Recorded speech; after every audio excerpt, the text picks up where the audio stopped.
আজ আমরা এমন একটা বিষয় নিয়ে আলোচনা করব যা আগামী কয়েক বছরে পুরো বিশ্বের অর্থনীতি এবং ভারতের কূটনীতিকে প্রভাবিত করতে চলেছে। গত কয়েকদিন ধরে পাকিস্তানের ইসলামাবাদে একটা চরম উত্তেজনা কাজ করছিল। কেন? কারণ সেখানে চলছিল আমেরিকা এবং ইরানের মধ্যে এক ম্যারাথন শান্তি বৈঠক। আমেরিকার প্রতিনিধি দলের নেতৃত্বে ছিলেন খোদ ভাইস প্রেসিডেন্ট জে.ডি. ভ্যান্স। কিন্তু ফলাফল ২১ ঘন্টারও বেশি সময় ধরে টানা আলোচনার পর কোনো চুক্তি ছাড়াই জে.ভি. ভ্যান্স ইসলামাবাদ ত্যাগ করেছেন। সোজা কথায় পুরো আলোচনাটা ফেল হয়ে গেছে। আর এই ব্যর্থতার মাঝেই ইসলামাবাদের প্রধানমন্ত্রী বেঞ্জামিন নেতানিয়াহু একটি বিধ্বংসী ভিডিও রিলিজ করেছে, যা আগুনে ঘি ঢালার মতন কাজ করছে। আজ আমরা এই পুরো ভিডিওটি সহজ ভাষায় আপনাদেরকে বলবো কি হয়েছিল সেখানে, ইসলামাবাদে সেই ২১ ঘন্টা কি ঘটেছিল। প্রথমে আসা যাক আলোচনার টেবিলে। জে.ডি. ভ্যান্স এবং ইরানের প্রতিনিধিদের মধ্যে এক বৈঠক ছিল অত্যন্ত গোপনীয় এবং উচ্চ পর্যায়ের। আমেরিকার মূল লক্ষ্য ছিল দুটি: ইরান যেন তাদের পরমাণু কর্মসূচি পুরোপুরি বন্ধ করে, আর ২ নম্বর, লোহিত সাগর এবং হরমুজ প্রণালীতে ইরান সমর্থিত গোষ্ঠীগুলো যেন হামলা থামায়। কেন ভেস্তে গেল আলোচনা? ইরান পরিষ্কার জানিয়ে দিয়েছে তারা কোনো চূড়ান্ত শর্ত মেনে নিতে রাজি নয়। তেহরানের দাবি, আগে সমস্ত অর্থনৈতিক নিষেধাজ্ঞা পুরোপুরি তুলতে হবে, তবেই তারা পরমাণু বিষয়ে কথা বলবে।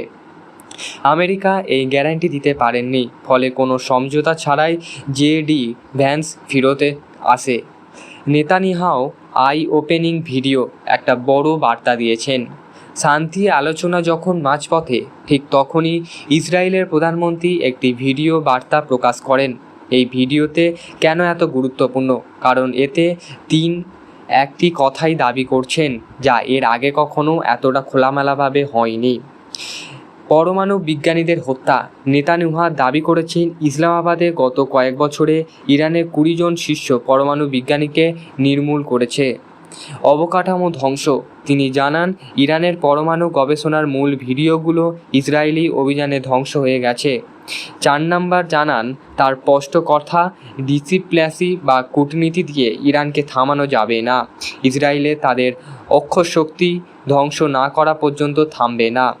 নেতানিয়াহু এই ভিডিওটি টাইমিং লক্ষ্য করার মতন। যখন আমেরিকা এবং ইরান এক টেবিলে বসার চেষ্টা করছিল, ঠিক তখন এই ভিডিওটি প্রকাশ করে তিনি বুঝিয়ে দিলেন যে কোনো চুক্তি হলেও ইসরায়েল ইরানকে ছাড় দেবে না। হরমুজ প্রণালী এবং বৈশ্বিক অর্থনীতির সংকট। শান্তি আলোচনায় ব্যর্থ হওয়ার পর সবথেকে বড় ভয় এখন হরমুজ প্রণালী নিয়ে। কেন এই ছোট সমুদ্রপথটি এত গুরুত্বপূর্ণ?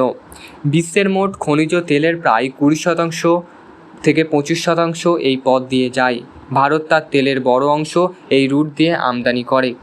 ইরান বারবার হুমকি দিচ্ছে যে যদি তাদের উপর চাপ বাড়ানো হয়, তবে তারা এই প্রণালী বন্ধ করে দেবে।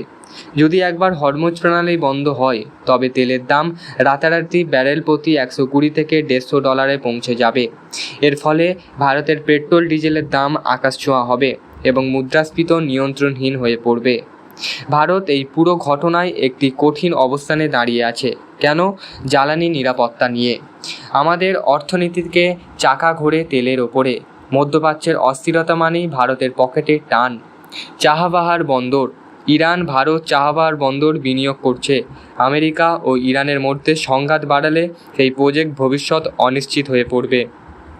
ভারতের সঙ্গে আমেরিকার ঘনিষ্ঠতা বাড়ছে, আবার মধ্যপ্রাচ্যে ইসরায়েল আমাদের বিশ্বস্ত বন্ধু। অন্যদিকে ইরানের সঙ্গেও আমাদের ঐতিহাসিক সম্পর্ক রয়েছে। ভারত কখনোই চাইবে না এই অঞ্চলে বড় কোনো যুদ্ধ শুরু হোক। তাহলে এখন প্রশ্ন, এরপর কি হবে? শান্তি আলোচনা ব্যর্থ হওয়া মানে হলো এই অঞ্চলে মিলিটারি অপশন বা যুদ্ধের সম্ভাবনা আরও বেড়ে যাওয়া। একদিকে ইরান তাদের প্রক্সি গ্রুপগুলির মাধ্যমে চাপ সৃষ্টি করবে, অন্যদিকে ইসরায়েল তাদের টার্গেটকে কিলিং করতে চালাবে। আমেরিকা নির্বাচনের ডোনাল্ড ট্রাম্প জয়ের পর জে.ডি. ভ্যান্স এই প্রচেষ্টা ছিল একটি বড় পরীক্ষা, কিন্তু ইরানকে টেবিল পর্যন্ত আনলেও তাদের শর্ত মানানো সম্ভব হয়নি। এর ফলে মধ্যপ্রাচ্য এখন এক গভীর অনিশ্চয়তার মুখে। ভারতেও এখন খুব সাবধানে পা ফেলতে হবে। আপনারা কি মনে করেন, নেতানিয়াহু এই ভিডিও কি শান্তিপূর্ণ আলোচনা ব্যর্থ হওয়ার পিছনে মূল কারণ, নাকি ইরান সত্যি কখনো পরমাণু অস্ত্র তৈরির স্বপ্ন ছাড়বে না? কমেন্টে অবশ্যই জানাতে ভুলবেন না।